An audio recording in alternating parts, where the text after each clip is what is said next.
The One by Lillian DeWaters, Chapter 6, Demonstration. The crooked shall be made straight, for they are straight already. The sick shall be healed, for before they call, they are answered already. Those who ask shall receive, for no one can ask for any good thing which is not at hand already. It is asked, where does illusion end and reality begin? All beliefs involving rightness and wrongness, goodness and badness, comparisons and opposites are unreal. When healing is revealed to us as being present, it seems that the illness ends and the reality appears. But the reality was there all the time, even when the illusion of disease seemed to be present. Right in the midst of the greatest problem is that problem's annihilation, is that problem's extinction, is that problem's non-existence. Right in the place where illusion holds the sway is truth, victorious, alone, supreme, mighty, all. Harmony, beauty, love, unspoilable, unchangeable, and immortal goodness, life, and intelligence constitute perfect man, the God being. Eternal man is never in a mortal world, never in a world of illusion, but is always at the standpoint of understanding, always knowing the allness of truth and the nothingness of a so-called material or dream world, and always experiencing that understanding. The perfect universe is the expression of divine mind and divine ideas. Anything that we see in this world which shows forth beauty and harmony and delivers joy and satisfaction has its substance in truth and is forever existent, is forever life expressed as life.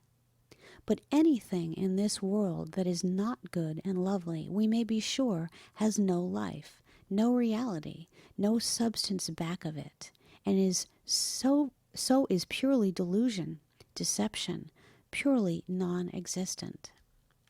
Everything that is real and true, that is good and desirable, is what is called in the Bible the creation of God, and is not a mental or dream creation, but is the actual true universe. This creation of God is not originated, but is the eternal identity of spirit. It is not the way one looks at a thing that makes it the way it is, for the way it is immovable. One may dream at night of using a telephone, for instance, may take the instrument in his hand to use it, and to him it may seem broken or out of order, yet he is not actually using the instrument, but is using only a symbol of it, using his belief of it. For the actual telephone does not exist in the dream world in which he is in belief, but exists in this world.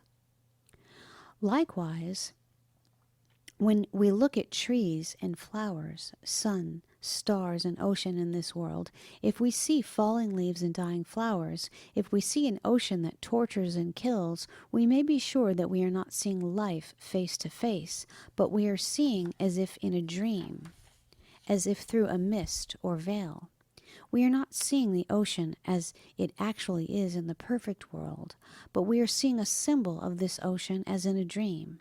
We're seeing our belief of it. The beauty and joy of the ocean, flowers and trees are real and true, but the changing, the hurting, the discordant conditions that we seem to see are not true, but are altogether deception, illusion. When one feels that he is seeing sickness, sorrow, accident, or trouble, let him take his vision away from the deception, from the picture of evil, and turn directly to the true world, the world of reality, and with love and devotion, with quickening spirit, let him declare what is true in the world of reality, what he knows exists in the spiritual world. Then, when he turns his vision again to this world, the deception has gone, the trouble has vanished, and there before him is the act of truth.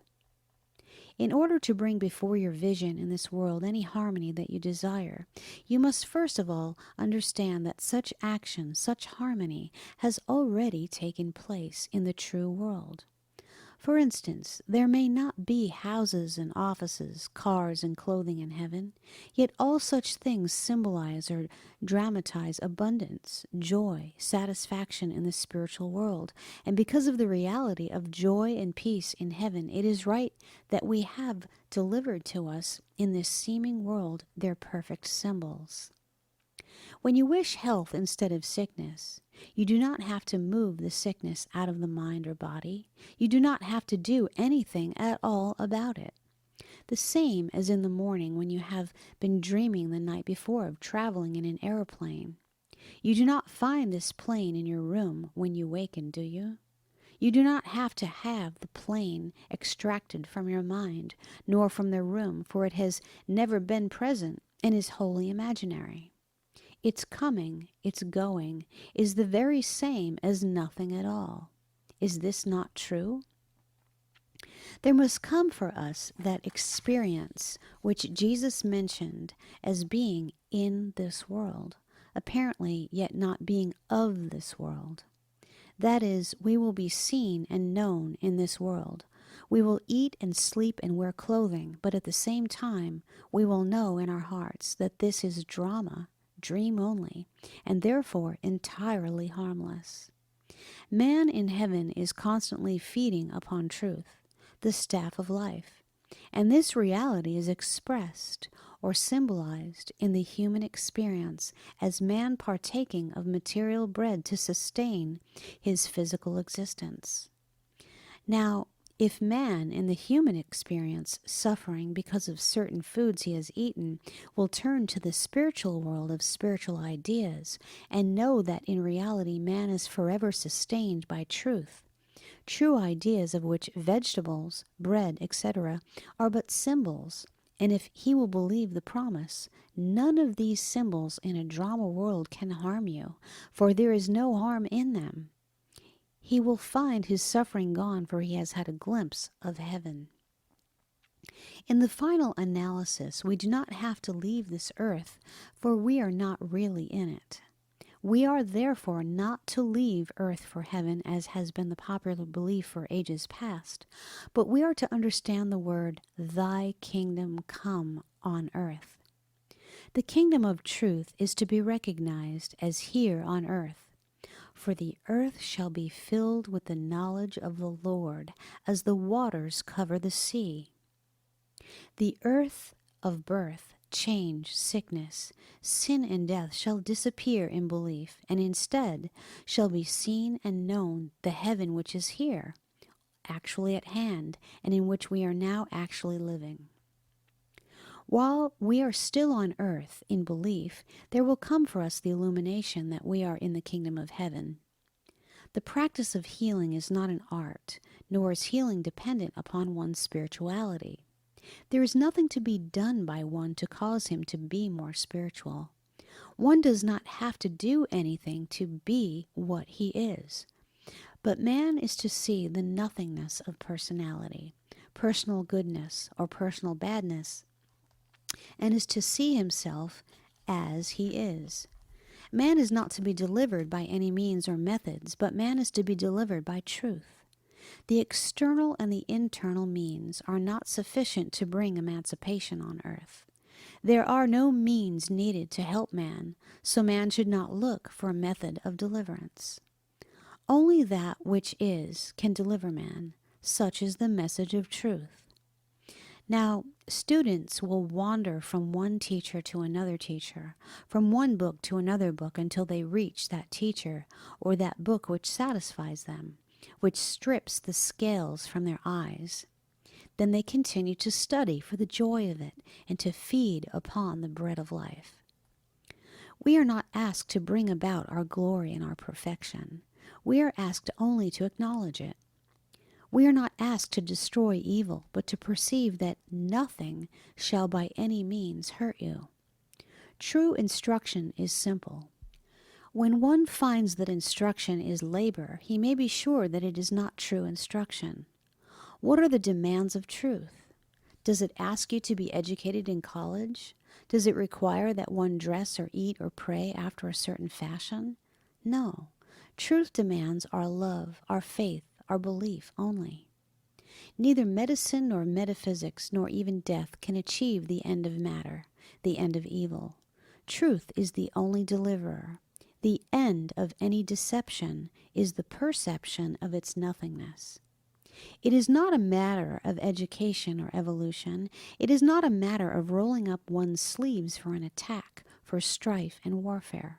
Rather, is it stillness. It is not mental energy, nor vigorous denial, nor strenuous affirmation. Rather, is it insight that delivers the end of the physical body, the end of evil, the end of a material world. Healing takes place when one has the insight to understand that there is nothing to be done. It is not a question of using truth, for truth cannot be used. Mental acrobatics, realizations are steps on the way, but they are not the goal. It is said that the shortest distance between 2 points is a straight line. Even this authority can be set aside, transcended, for the shortest distance from man to truth is for man to be truth. There is no distance between man and perfection, between man and reality, between man and truth. Treatment, the highest practice, is recognition that there is no distance, no change, no time, no space in omnipresence. The message of the kingdom is not how to have, but it is the study of reality, present. True instruction removes from one the belief that power is in the body, that power is in the thought, removes from one the belief that he is not perfect now in body as well as in consciousness. God made man in his image. Body, therefore, is not flesh, but is the expression or likeness of truth. Body is self-manifested. The treatment is, I acknowledge the one presence, the one power, the one being. I acknowledge that I live in love, in the faith, in the heart, in the glory of truth. I acknowledge the nothingness of mistakes, of past failures, of ignorance, of dreams. I acknowledge the mind of Jesus Christ ever present. I acknowledge that there is no separation, no departure from truth, no return to harmony. There is no bondage and there is no escape. There is only the one being, the being of changeless love and glory. Now, healing power operates upon that which is already nothing, for of course it is plainly seen that truth could not operate upon that which is perfect. We sometimes hear one voicing something like the following: I know that sickness is false, and I understand truth clearly enough for the body to manifest it.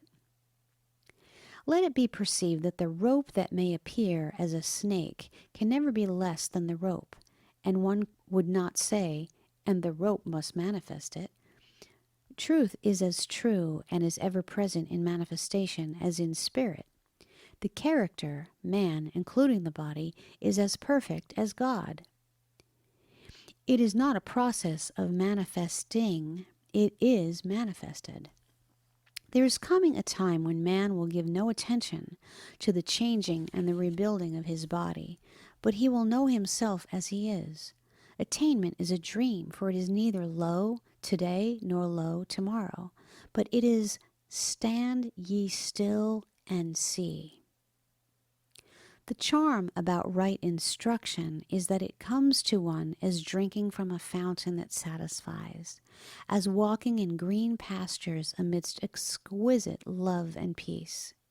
Healing under true instruction is not a matter of sitting in any certain position of body, nor breathing in any particular fashion, nor praying with any special phraseology.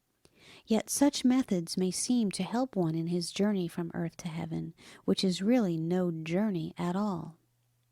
The treatment which delivers truth, which delivers harmony, freedom, is that treatment which stands upon nothing, but leaps out of one unawares.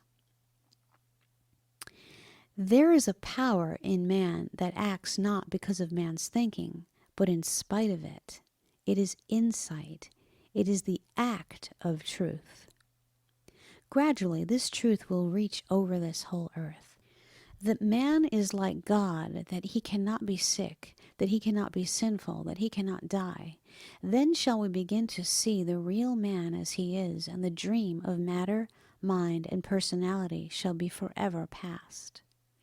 Often, when giving treatments, it seems that the truth responds to one person more than it does to another.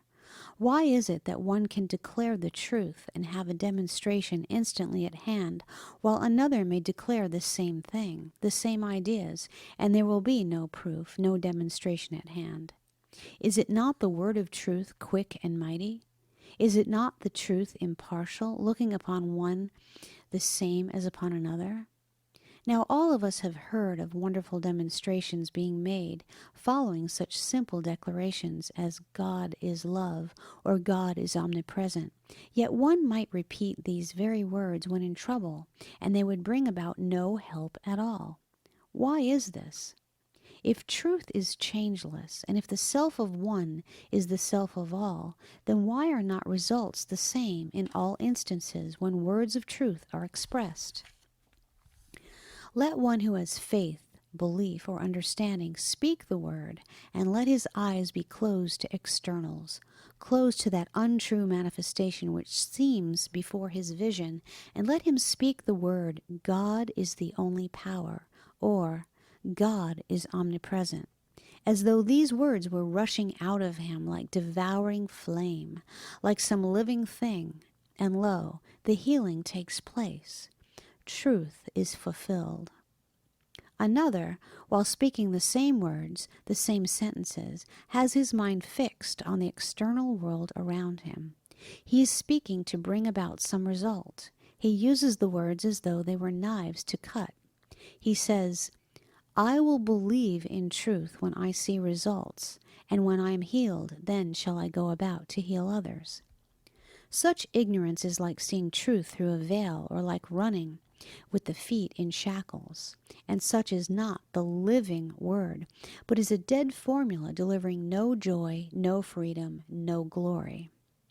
Here, the word has been used to accomplish something, used with the notion of changing and correcting something. This one believes in time, in cause and effect.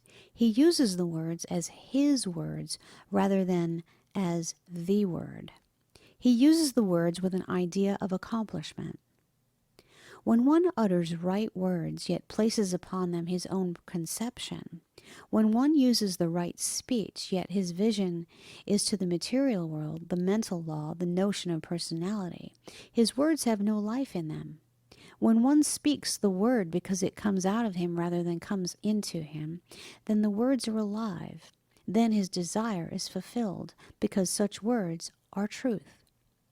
Many are the testimonies given publicly in churches detailing one's fears, pains, and delays, and even though such testimony finally ends with a recital of deliverance, the main fact, the paramount event, should always be that one has come face to face with truth, that one has heard the voice, has walked with the presence, and the dream, the darkness, should not be described or pictured, but should quickly be dropped from the mind.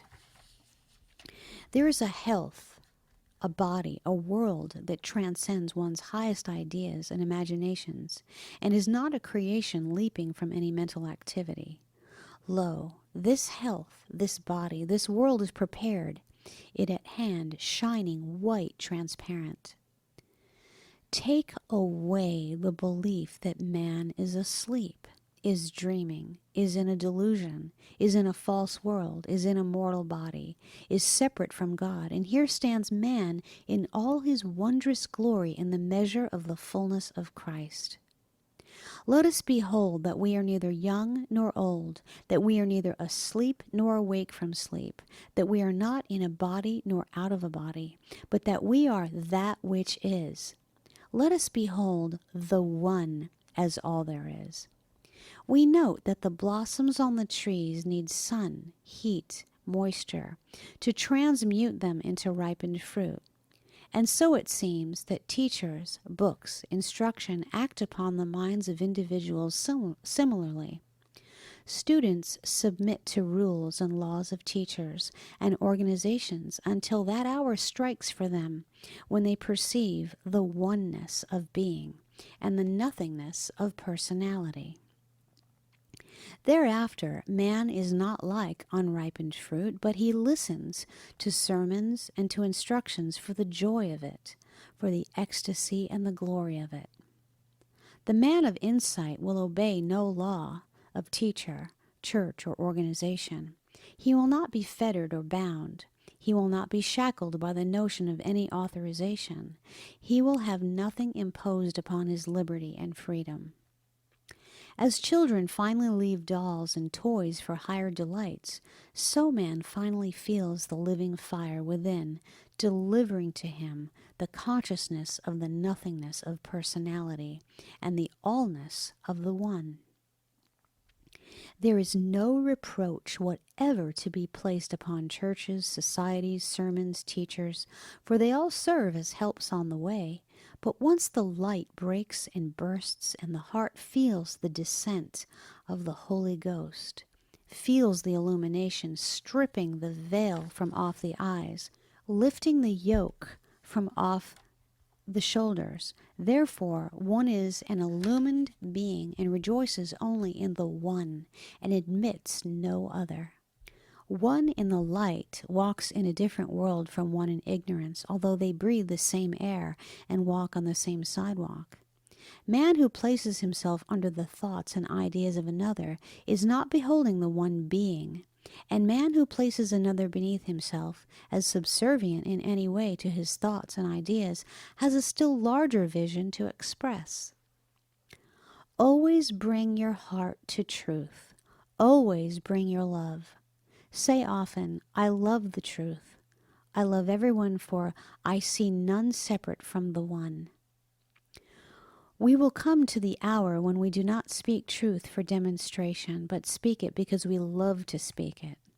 Does not the promise read, because he hath set his love upon me, therefore shall I deliver him? To see that healing is as much a belief as is sickness is insight, and insight is truth, knowing itself, or is self-consciousness. As man asleep is exiled from his room and his surroundings because of the ignorance of his mind, because of the cutting off of his senses, so ignorance of life, of truth, of the one and only being causes us to be exiled from the spiritual world, not actually, but mentally. The man asleep on the couch has his watch ticking under his pillow, but he is utterly unconscious of it. His hands are resting upon the bedspread, but he feels it not. The picture on the walls, the furniture in the room are directly before his vision, yet unseen, unknown to him. Is it not this clear and compelling illustration showing us that if we can be in this so-called material world and know it not, and neither feel, see, nor hear what is directly at our elbow, we must admit the possibility of being in a heavenly world, not seeing, feeling, or being conscious of these heavenly things about us. As man is never actually in any dream at night, but is always on the couch, so man never actually lives in any material world, in any world of birth, change, and death, but is always happy and harmonious in the world that manifests truth. Now it seems to us that we arrive by learning, and that we are continually adding to our store of understanding by reading books and hearing instruction, does it not? This is not so, however, for the truth is that we are always conscious of what we know. When one believes in a delusion, he does not know it to be a delusion, does he? He must see the truth before he knows a delusion to be a delusion. Before you understand the nothingness of personality, you cannot see that all men are one being. This is why the truth makes us free. For as soon as one knows the truth, then the illusion vanishes. Let us not only know that there is truth, but let us know what this truth is. A man might die of hunger in this world, even though he had in his pocket a roll of bills, unless he knew this. Of what use would the money be in his pocket if he did not know it was there? Is it not the same with man who does not know who or what he is? Will he not go on being sick while all the time he is a changeless being? Will he not go on dying while all the time he is an immortal being? As man has estimated himself to be other than he is, he will therefore waken from this delusion, or see this delusion to be delusion when he receives truth. We read of the man wandering off from his wealthy home and eating husks, but there arrived that moment when he came to himself. And so there is always this time for us all, this time when we come to ourselves. It may be in an hour of deepest darkness. It may be in an hour of purest delight. But whatever the hour when the veil is removed, the fact remains that the kingdom of heaven is already at hand, and we are already in it. If I make my bed in hell, behold, thou art there. Truth sees the good and the bad alike, sees hell and heaven the same. For truth is not double-minded, but sees oneness, sees itself and its kingdom as all there is. There is no hell in truth, and no truth in hell. There is no hell at all. There is only God. Man can think he is in hell, can think he is sick, can even think he is dead. Still his thought cannot change or interfere with the fact that he is always experiencing the kingdom of heaven.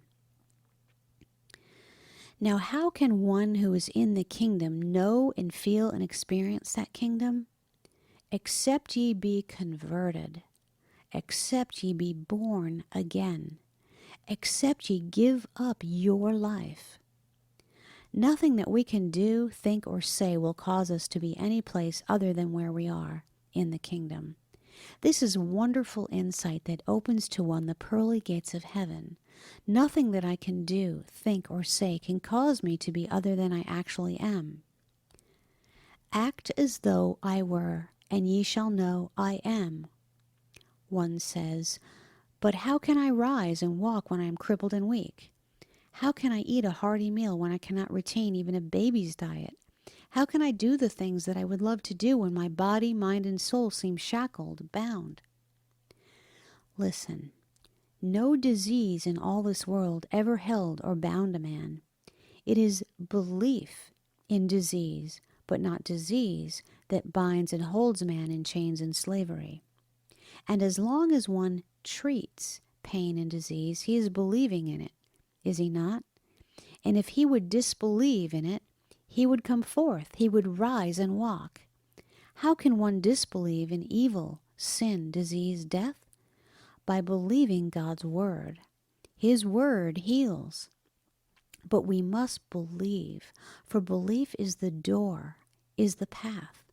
When one brings his heart, brings his love, this is belief in truth.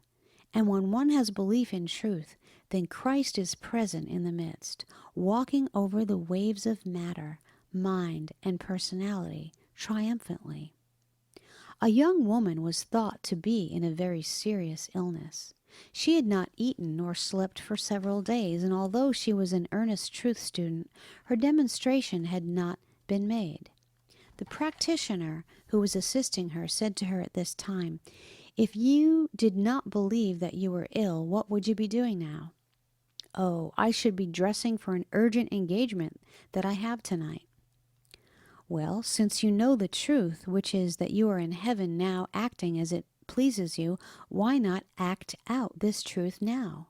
Why not lay aside entirely, like closing a book, the belief that you are weak and ill, and act out what you know is true in heaven?" The student saw the point, caught the vision. "I will," she cried. Somehow she managed to rise from the bed, and there were those who lovingly helped her to dress. She was seated before a mirror, and someone was arranging her hair when it was noticed that her head drooped and fell. It was discovered that she was sound asleep. Gently, swiftly, She was undressed and carried back to bed, where she slept soundly until the following morning, when she wakened as fresh as the lark, as happy as the glorious day.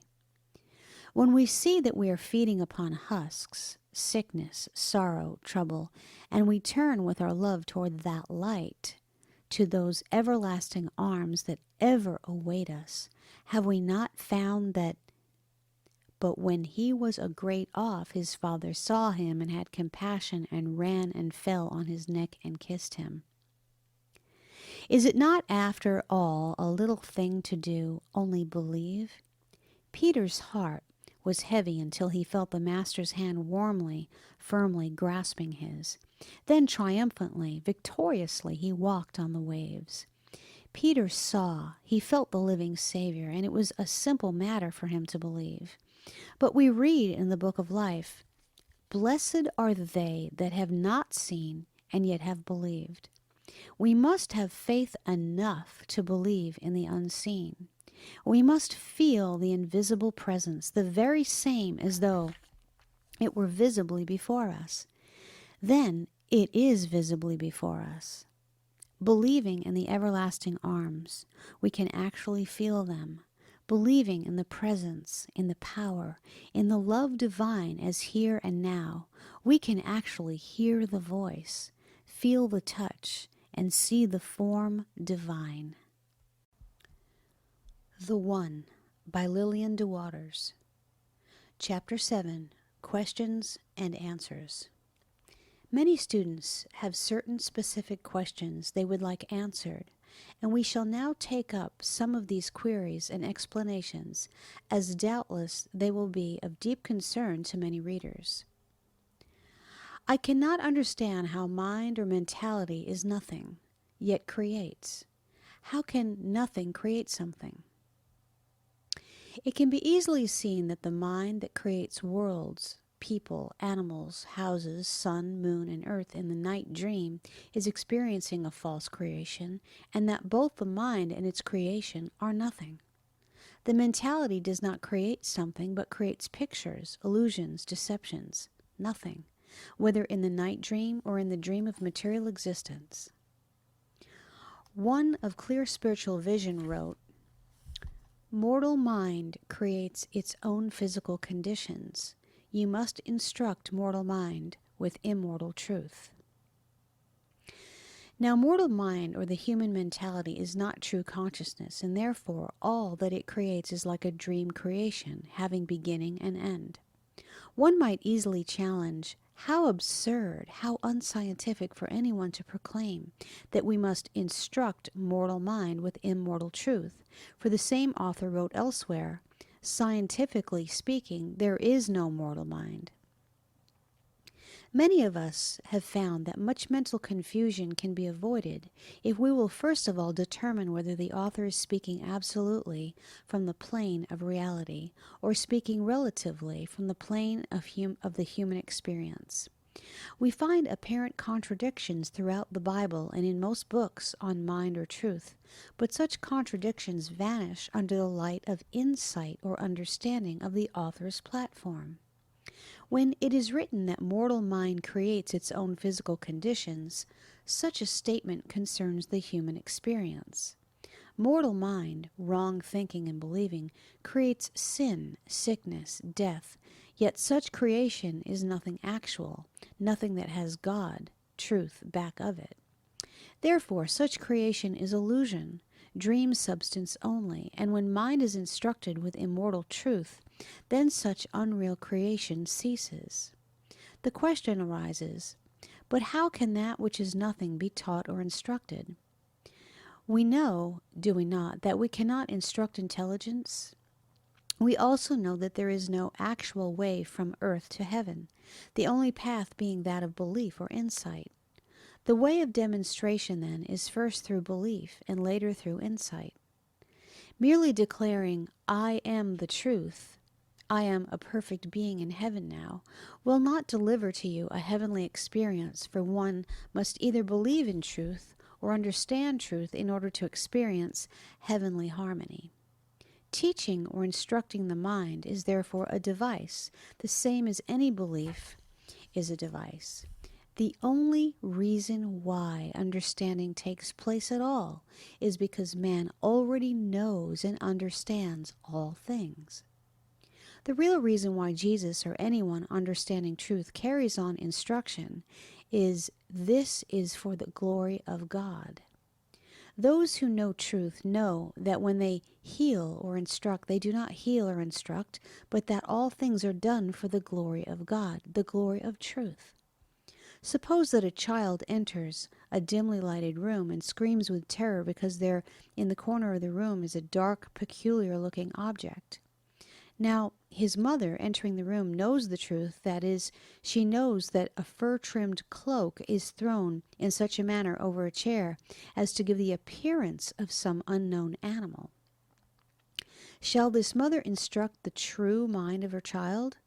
No. Intelligence, true mind, cannot be instructed, nor can it be deceived. Since the child believes that a fearful object is in the room, and since his true mind does not need to be instructed, then it must be mortal mind, or a false sense of mind that needs instruction, must it not? The mother could not move the animal out of the room, for it is not present, showing that there is no actual way of deliverance for this child. The path, therefore, is either through belief or through understanding. The mother might pick up the cloak and thrust it into a cloak closet. The child then would be quieted, soothed through belief that the fearful object could no longer harm. Or the mother could swiftly bring understanding to the child by turning on the light, exposing the presence of the fur-trimmed cloak. Again, when one attends college studying astronomy, art, languages, it is not intelligence, true mind that is instructed, is it? And if one commits some sin, we surely do not consider healing or instructing the true mind, which Jesus said could not sin, do we? Who convinceth me of sin was his daring challenge. When one is sick, in pain, or distress, we do not administer help to divine mind, do we? Thus we are brought face to face with the fact that since it is not divine mind which is instructed, helped, healed, it must be mortal mind or the human mentality. Such instruction, such healing, however, is like nothing at all happening or taking place for human existence. Existence in the flesh, existence in a changeable world, is itself but deception, illusion, dream. When mortal mind is instructed, it is not an actual process, for such instruction is a device only, displacing false sense with truth. False mind cannot actually be taught, but can be coalesced into nothingness, thus revealing the allness and infinitude of intelligence. If you were dreaming that you were walking over a long stretch of country road and someone in a car stopped and invited you to ride, you would feel in your dream that it would be much pleasanter to travel over this long stony road via automobile than to walk that same distance, would you not? Now, the one standing in the road and entering the automobile symbolizes mortal man, and the mind considering the walk and the road and the car symbolizes mortal mind. For it was none other than this mind that created the road and the car and created the one standing there. But this mind, if told, if instructed, you are not here in this road at all, you are but dreaming this, would cease its dream, would cease itself, and the whole dream of nothing would vanish. Suppose that one is a practitioner, a healer and teacher, but finds that his office is empty. Whereas he would heal, there are no sick arriving. Whereas he would preach, there are no students seeking his instruction. How then is he to demonstrate? How is he to instruct his mind about this problem? He is to tell his mind that there are no sick people, that there are none to be taught, and that he, the true man, knows that immortals are always drinking with him of the river of the water of life, are always partaking with him of the joys of true instruction. Such instruction, then, would be no actual instruction, but would dislodge this false belief, this false mind, to the glory of truth. As these lines are being written, a letter arrives with this question: do you claim that the body that we see is mortal, or is the body spiritual as long as one is thinking rightly? In the dream of human experience, as well as in the sleeping dream, the dreamer thinks that his body is material, that it has sensation, life. Now, one's body is as material to him as is his belief. The dream of material living, the body, is controlled by the mind, but in reality, soul governs the body, for the true body is the reflection of spirit, soul, self. We do not have to develop or unfold or attain a perfect body, for the body was, is, and ever shall be perfect. The image of spirit must be as perfect as spirit. Another asks, did you not think and reason to write your books? Yes. There is no reproach against thinking. One should think and reason. One should not go around with his eyes closed because he discovers that God is his sight. We do not give up our eyes and ears, our hands and feet, nor do we renounce our thought and reason when we learn that matter is nothing, for truth is all. A false sense of the mind and of the body is all that we ever have to give up. We keep the eyes, the ears, the hands and feet. We keep the mind and the body. We keep that which brings peace and love and joy and glory. A mirror is true when it is clear and clean and reflects a true picture. We should think of mind and body as perfectly reflecting soul, life, love. We use our senses knowing that they are not material, but they are spiritual, perfect. We do not think of our mind as mortal and false, but we think of intelligence as divine and as forever reflecting right ideas. We think of our bodies as spiritual, as marvelous as the light of day. In the night dream, the mind believes that it has two bodies, one on the couch and another out in the dream. In the dream of walking over the long stretch of country road and encountering the automobile, it believed that it had a body that stepped into the car and drove away. Now, although the mind thought and experienced such a body, there was only the one body all this time, the body on the couch. The other body was a dream body, a belief body only. Entirely separate from the dream world is the waking experience. Entirely separate from the waking experience is the actual universe. Entirely separate from the belief that our hands can touch objects only within a radius of an arm's length is the fact that our hands might touch the sky. Entirely separate from the belief that we can see only within the radius of a certain number of miles, we have a vision that can reach over the universe. We have bodies that can be visible and invisible, that can be light as the air, weightless as the feather, brilliant as the sun.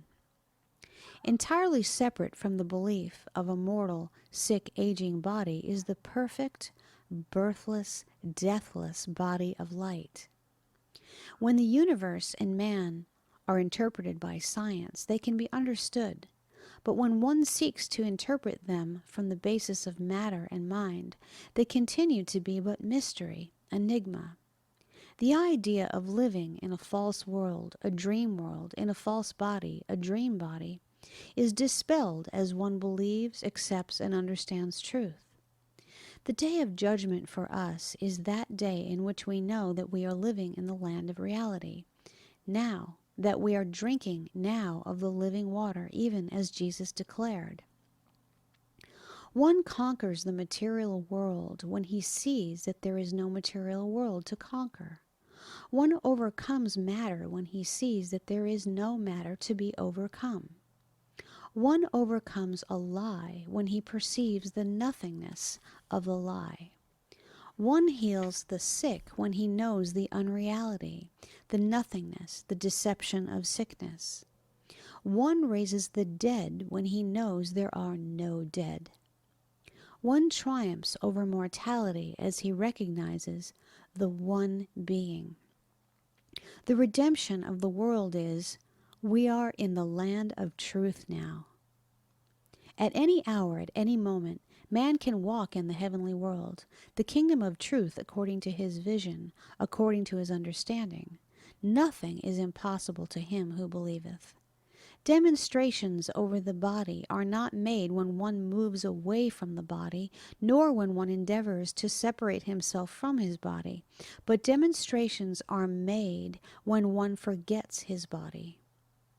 Miracles take place when one forgets his hands and feet, forgets his thoughts and meditations, when something snatches him up and away, and all he knows is that he is the joy of truth. I recall an early experience which I was never able to explain materially. It happened while dressing one morning that I discovered that the heel of one of my shoes was completely missing, and at that time I had no other available pair.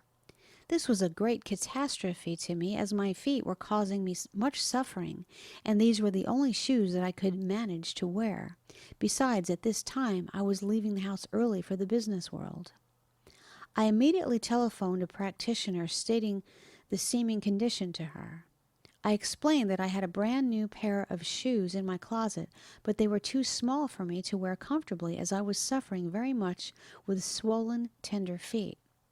She advised me to wear them, nevertheless saying that although to the world it seems that a quart could not be placed into a pint measure, still it could be done, and finished her advice with the Bible command, "Stand therefore, having your feet shod with the preparation of the gospel of peace." Now I had never doubted truth, nor the Bible promises, nor my practitioner's understanding, and obedience always came very easy to me. It never occurred to me at this time to do other than what I was told to do.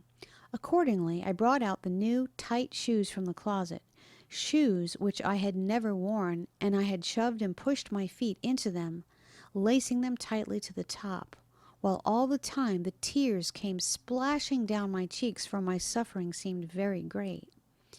There were 2 long flights of stairs to be encountered. I took a few steps, but it was impossible for me to proceed, as the pain was now overpowering.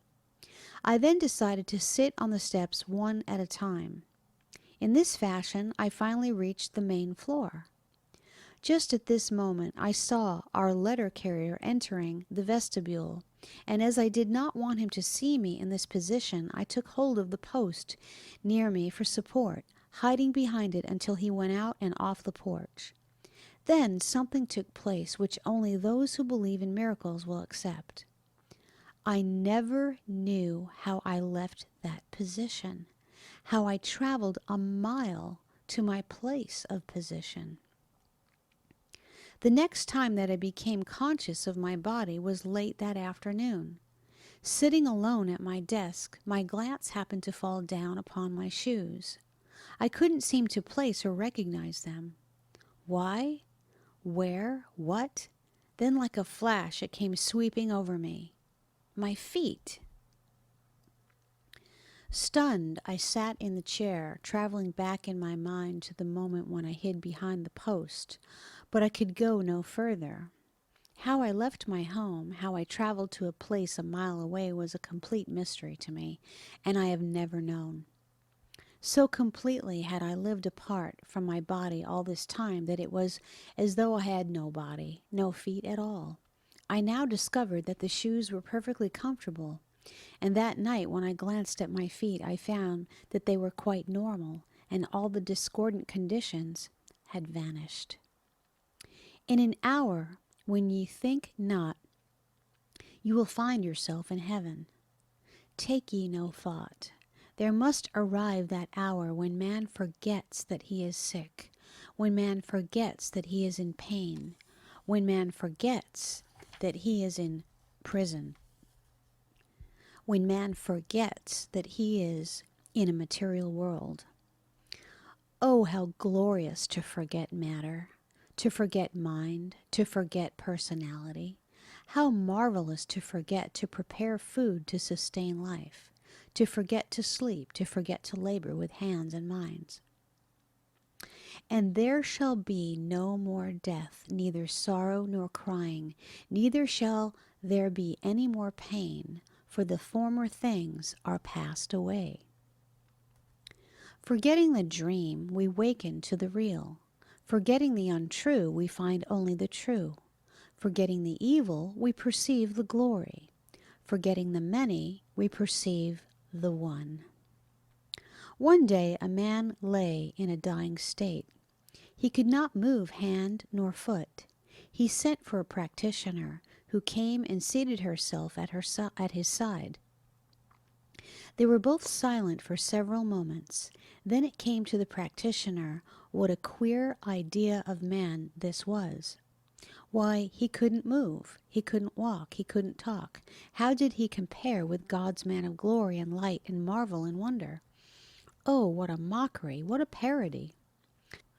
Suddenly it came to her that it was like a joke, a big joke. She actually felt like laughing. Soon the man on the bed moved his face and looked at her and smiled. Soon they both smiled. Then they commenced to laugh together, quietly at first, then noisily and heartily. "Why, I can't stop laughing," he said. He caught the vision. "Do you think I could move, could sit up, could stand?" he whispered. "Why not?" laughed the one at his side. And this man on the bed forgot his pain, forgot to die. For in the twinkling of an eye he had understood, he had seen the farce, he had seen through the veil. No longer deceived, he walked forth as he was, the whole glorious man of God. How can one stop an illusion? It is asked. For instance, if one is deluded into believing that he has sickness, how can he cease such delusion? What destroys error is disbelief in it. One never treats matter or mind or body or personality. What one does is to know and declare and insist that a belief has no effect upon the mind or body, that a belief has no effect upon life, substance, or reality. If one were dreaming at night that he was in a burning building, racing from window to window, from floor to floor, for a way of escape, how can the building, the fire, and the notion that he is in danger be compelled to cease? Shut off the dream. If the dream stopped, then the man in the burning building, the fear, the fire would all cease automatically. Is this not so? For the root, the avenue, the channel for this illusion of false pictures is the notion of a dream. To shut off a dream would be to shut off its pictures. Now the channel for a false dream in the waking or human experience, the channel for the pictures of pain, fear, disease, evil, is the dream called false belief. This was clearly shown in the example of one who is eating bread, yet is believing that he eats melon. If the one who is eating the bread did not have the belief that it was a melon, he would not have that false picture of melon before his vision, would he? When the people stopped believing the earth to be flat, the false picture of the flat earth which they appeared to see ceased. And what caused the belief that the earth is flat to cease? The perception that the earth is spherical. Now, in our waking experience called human existence, the false pictures called disease, evil, can be traced back to false belief. And then we must acknowledge that the deliverer of false belief is truth. When one sees the bread to be bread, then the delusion automatically ceases. When one sees that the earth is round, the delusion that it is flat is set aside. And when one is conscious of the act of truth, conscious of understanding, then the false belief is rendered nil. All limitations called evil, sickness, are destroyed automatically as belief in them is destroyed, shut off. In the world of reality, there is no false belief. There is no false belief in heaven, no false belief in the spiritual world. Therefore, when we treat, we not only perceive the nothingness of the pictures called evil and limitation, but we also perceive the nothingness of the false belief or channel through which they seem to come. Now it is plain to be seen that the dream at night could not come into play without a dreamer, without a mind to weave it out into the dream pictures. It is like this in the dream called material existence. existence in the flesh. If there were no one to believe in evil, there would be no false pictures called evil to be seen. Is this clear to you?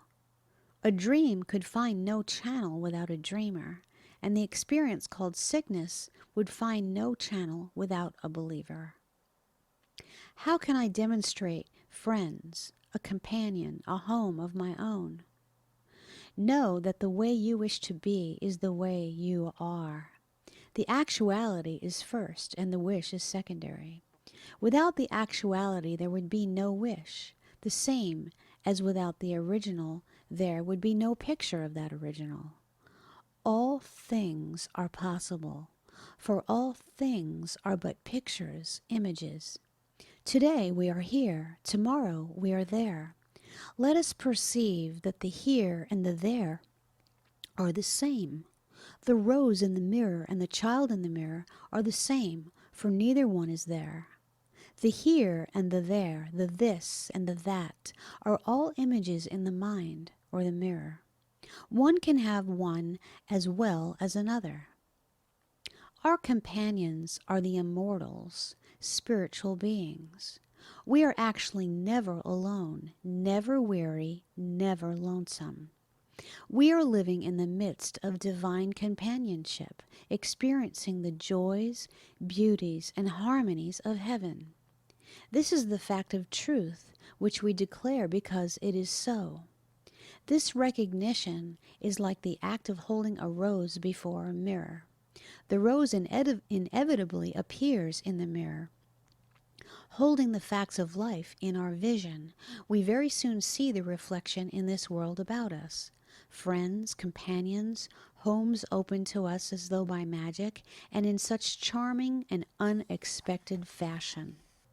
Labor not with affirmations and denials, but toss your wish lightly into the mirror of effulgence, understanding that it is because it is already granted that you can have it, that it is now at hand, that it is already visible before you. It is because of the coming of your wish that the hour is here. The moment has arrived when you are to enjoy the experience of it. When our bell reverberates in the front hall, this is an announcement to us that someone has come. Someone stands waiting admittance. And with our feet in the true road, and our vision placed on high, when the wish throbs within us, we can be sure that something awaits us. Something is calling our attention. The moment is here when we are to experience some fuller joy, some greater delight. Thus we perceive that man reaches all things through himself. How can I stop thinking wrong thoughts, foolish thoughts, thoughts that I do not wish to think? In the first place, do not fight them. You know what happens when you stand before a mirror and throw out your arms and toss your head, do you not? Therefore, do not fight thoughts with thoughts. There is a better way. Instead of seeing and feeling and hearing such thoughts as though they were part of you, speaking to you from within, learn to look upon them as though they were apart from you, separate from you. The same as if one approached you with a story which you did not care to hear, for you were otherwise occupied, and you turned away to be alone. So when these moods or unruly thoughts come upon you, do not be excited or cast down, or combative, or overwhelmed, but learn to look at them and turn away from them. Learn to look at them and understand them. Now, once you can perceive their nothingness, you will be surprised the quietness and the calmness that will be with you. When you are afraid of your thoughts, when you would flee from them, you are mesmerized into believing that they are something, that they have power, are you not? With but a grain of understanding or insight, you can perceive that there is no power at all in the mind, nor in the thoughts of the mind. This insight will afford you immediate relief. You will run no longer in terror of your thoughts, but you will stand still and look at them, the same as you might look at a picture of a lion on a sheet of white paper. It looks as though it might harm, but all the same you know that it can't. Look upon thoughts of fear, of doubt, of worry, of hate, of jealousy, as though you were looking upon something apart from yourself, something utterly without power, something that can't harm. Say to these thoughts, if you like, go on, fear as much as you like, worry as much as you please. It really doesn't matter to me. Since you are nothing anyhow, it really doesn't matter what you say, as long as you can't do anything or be anything. Why, it doesn't really matter how you race around or flurry or fume. It really doesn't matter to me at all, for I perceive you are nothing. And when you say this, you must feel it to be so, and presently you will be quite alone. These evil companions, which you believed were part of you, will have entirely vanished. Always when you wish a thing to cease, to depart, to vanish, to be still, see that thing in its true light. See that thing as nothing. To see a thing as nothing is to be delivered from the false belief. And to be delivered from the false belief is true deliverance, is emancipation, is the act of truth. Look upon moods, mental thoughts, as though you were looking at pictures on the wall. You will then be able to control your mind. And as you pierce through this wall of ignorance, you assert the truth about yourself. You look to that which is yourself, and you say with love and assurance, I am happy, I am content, I am free, I am peaceful because of the truth which is established, because of the truth which is omnipresent, because of the truth which is here now. I do not believe in evil. I do not believe in fear. I do not believe that power is anything except in truth, in God Almighty. Understanding is demonstration. Understanding is power, is freedom. Understanding of the allness and the nothingness is emancipation, salvation. Instruction helps one to tear off the garment of ignorance, helps one to cease believing falsely about himself. Instruction comes to the thirsty one like a flask of pure cold water. Instruction comes to the fearful one like gentle benediction, like an angel presence, like a garment of peace thrown around one, like loving arms enfolding one. Instruction comes to the ignorant one like beautiful music in his ears, like new paths for his feet to walk upon, like a new world which he is entering. Instruction comes to the hungry heart, like living fires, blazing and burning, bearing him up on wings of love divine, delivering to him a glory unspeakable, a peace, a glory, a power indescribable.